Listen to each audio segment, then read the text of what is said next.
So,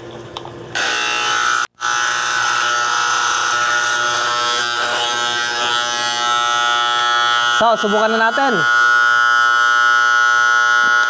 Oh, yun oh. Boom.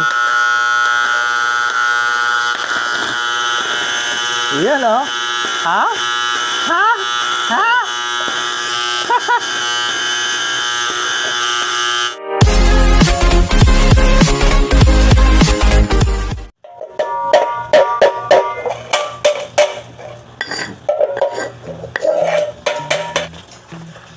Okay, so ito na siya guys. Nagawa na natin yung DIY na welding machine gamit ang microwave transformer. Kung ano yung mas effective, mas safety, mas practical, yung DIY or buy. So subukan muna natin, i-test natin yung kanyang output, then subukan natin pang welding kung may mapapala tayo.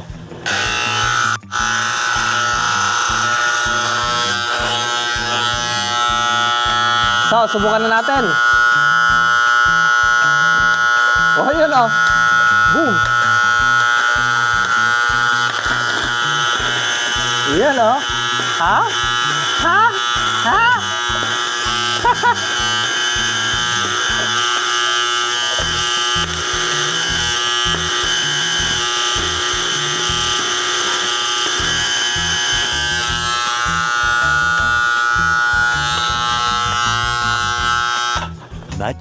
Much later.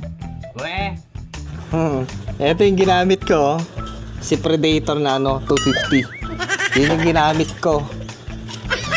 Okay, iba yung clip na ginamit ko. So, subukan natin yung talagang totoo na lumalabas dito. Kasi nga, dito guys ay limited lamang yung may lalagay nating coil. Kahit sabihin natin na maabot natin yung 50, yung kanyang primary hindi pa rin sapat. Iinit pa rin yan.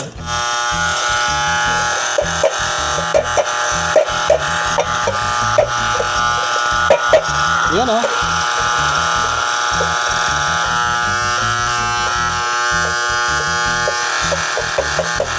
So, para sa akin, kaysa magsayang tayo ng oras pag DIY ng ganitong klaseng welding, hindi pa natin sigurado kung gagana or hindi.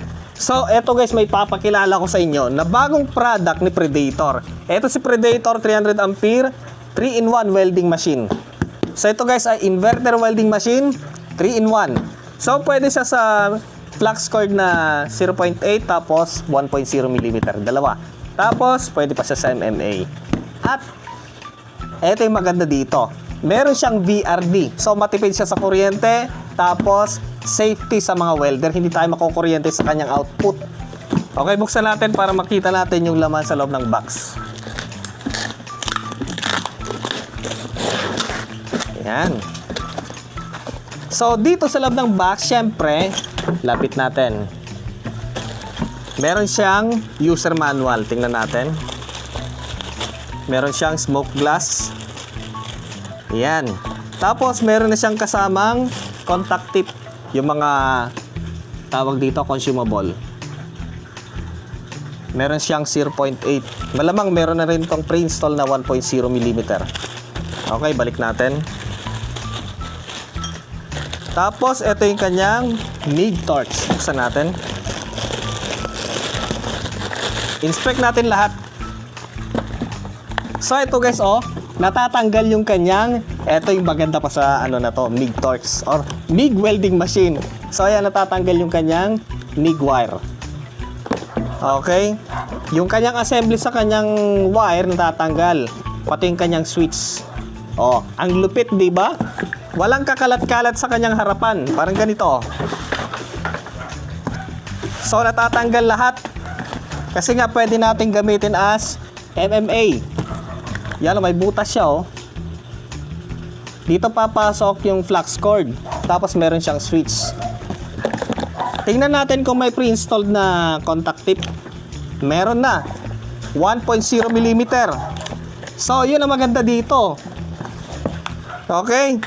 Tapos, eto mismo, meron siyang kasamang welding shield. Tapos, yung kanyang holder. Yung kanyang hammer at brass. Okay. Ayun, yung welding machine. Ang cute. Yung isa pa.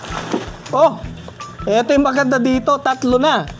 Yung kanyang free na contact tip, tingnan natin. 0.8. Mahalaga to guys. Lalo yung kanyang size. Bali tatlo. Meron dito, meron dito, meron dito. Okay? Tapos ito yung kanyang pang stick welding. Di ba? Sabi ko na sa inyo, ano ba yung mas maganda? Mag-DIY ka kung may budget ka, ano ba yung mas maganda? Mag-invest ka dito or mag-invest ka dito? Ano yung mas sureball? Papakita ko muna yung unit. Ito, ang ganda, oh. Ha? Boom! Ha? Yun, oh. Walang sagabal sa kanyang harapan. So, hindi siya kagaya ni 6-in-1 na hindi natatanggal. Dito natatanggal. Okay, so dito tayo para makita natin ang gusto. Ayan, si Predator Alien Tech MiG-300. So, dito yung lagay ng kanyang flux wire yan, oh. Kasyang-kasya dito yung 1 kilo. Okay. Tapos, kakaiba na guys yung kanyang suotan, oh. Hindi na kagaya nung dati na mahirap siyang i-shoot. Dito, kahit mahina yung mata mo, pasok na pasok. So, mamaya na lang natin lagyan ng flux wire. Yun, oh, madaling isara. Tapos, yung kanyang hawakan na titiklop, oh. So, ito ang maganda dito sa bagong labas na welding machine ni Predator. Kasi nga, naka-LCD display na siya. Tapos, colored pa siya. Hindi na siya yung conventional na number lang, kundi meron na siyang kulay. Tapos, LCD na siya. Okay, subukan natin. So, yan siya, oh. Kaboom. Okay, dito meron siyang preset para sa kanyang gasless. 1.0 mm, tapos 0.8 mm, then MMA, tapos meron siyang VRD setting. Ayan, pwede nating i-enable at i-disable. Okay, kaya yung sinabi ko kanina, dalawa yung function yung kanyang potentiometer na to. Good points yun para sa bagong design ni Predator.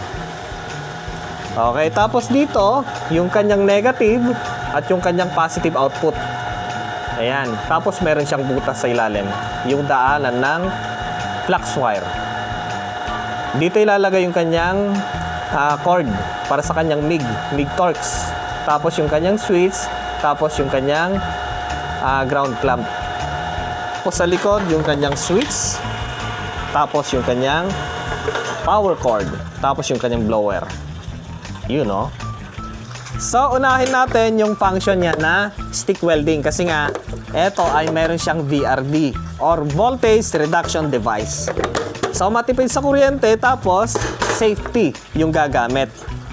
Alam nyo guys, nung una kasi na mga welding machine, kung minsan kasi nahawakan natin or sumasayad tayo sa positive or sa ground at positive. So, nakukuryente tayo. So, eto, meron siyang voltage reduction para yung kanyang output, meron siyang output pero mahina lang. Hanggat hindi nagdidikit yung kanyang output ng solid, hindi siya magkakaroon ng output. So, parang nakakalito, ano?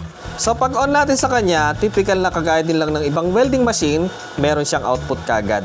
Pero pag pinagana natin yung kanyang VRD, may lalabas pero mahina. So, safety siya. So, yan, naka-off ngayon yung VRD. Lipat natin ngayon sa on. Pindutin natin to ng single click. Lalabas yan. Tapos, pihitin natin siya ng ganon. Then, long press natin. Ayan. Naka-on na ngayon yung kanyang VRD. Okay. Kung papatay natin, same process. Single click. Baba natin ganon. Tapos, long press. Okay. Ganon lang siya kadali. Single click. On. Long press. Ayan. Ngayon, may lumalabas sa kanyang output kaya lang mahina na. Safety ng hawakan. Yan. Nasa 15 volt na siya ngayon. Yun, oh. Kahit hawak-hawakan natin. Hindi siya nakakasakit. Okay, lalo kung pawisin tayo. Masakit yan. Tingnan natin kung tataas kung hinawakan natin. Pag solid lang yan, saka lang siya tataas. Solid na bakal. Yan, oh. Nasa 15. Okay, hinahawakan ko yung output niya. Okay. Naka-on yung kanyang VRD para mas madali. Okay, ito yung tingnan nyo, yung multimeter. Okay. Etong tingnan nyo.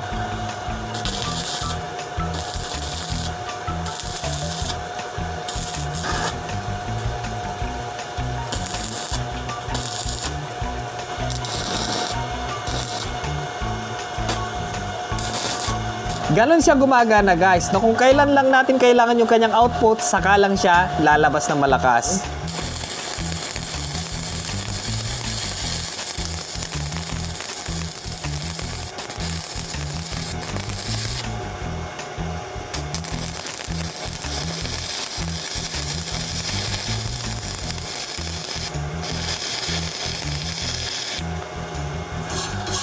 So, yan guys yung welding natin gamit si Predator Alien Tech MiG 300. Dito straight, zigzag, zigzag, zigzag. Okay, kaya ko siya pinuputol-putol, mahina yung kuryente dito guys. Ayan. Pero kahit na mahina yung kuryente, naluto pa rin siya ng gusto. Ayan oh, ganda ng luto niya oh, ganda ng penetration. Lubog na lubog yan. Ito yung straight. So, ito yung gagamitin natin sa project kong susunod na ano. Maglalagay tayo ng off-grid inverter or hybrid inverter. Okay, so tanggalin na natin kasi ang susunod ay yung kanyang MIG function. Patayin muna natin para hindi siya maingay. So, ito meron siyang butas dito. Ayan guys, so meron siyang butas dito para dito susuot yung kanyang flux wire. Okay. So, ilagay muna natin yung kanyang switch. Meron siyang orientation, hindi siya mababaliktad. Yun. Tapos, lagay natin to. Quick plug lang siya, oh. Boom. Yun, oh. Tapos na kaagad, ganun lang. Sa mga naghahanap ng quality na flux wire, eto guys. Nasa description box, Predator din lang. Gagamitin natin ay 1.0 mm para mas solid, mas malakas. Yan. Quality siya guys, maganda. Okay. Isusuot muna natin siya dito. Ito yung maganda dito kasi funnel type na siya oh. Hindi na natin kailangan ng salamin. Shoot na shoot siya oh. Hindi kagaya nung dati, maliit yung butas. Ito malaki na.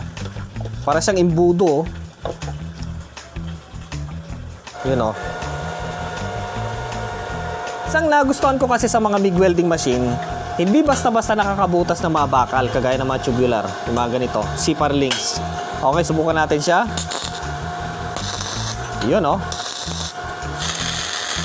Ayos. Karamihan kasi ngayon guys na gumagawa ng bahay, gumagamit na ng bakal. Yung mga CPAR links, mga railings, ayan, ginagamit ay tubular. So kung gagamitin natin ay stick welding, madali siya mabutas. Pag ganito, hindi. Maliit lang yung kanyang rad oh. Kahit nabaguhan ka, hindi mahirap. Okay, subukan natin mag-welding gamit ito.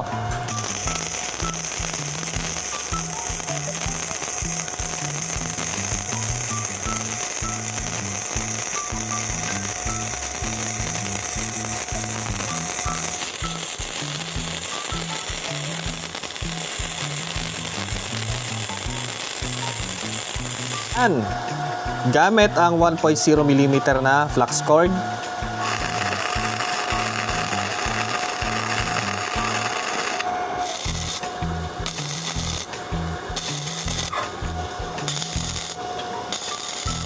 Ganyan kanipis yung tubular na yan.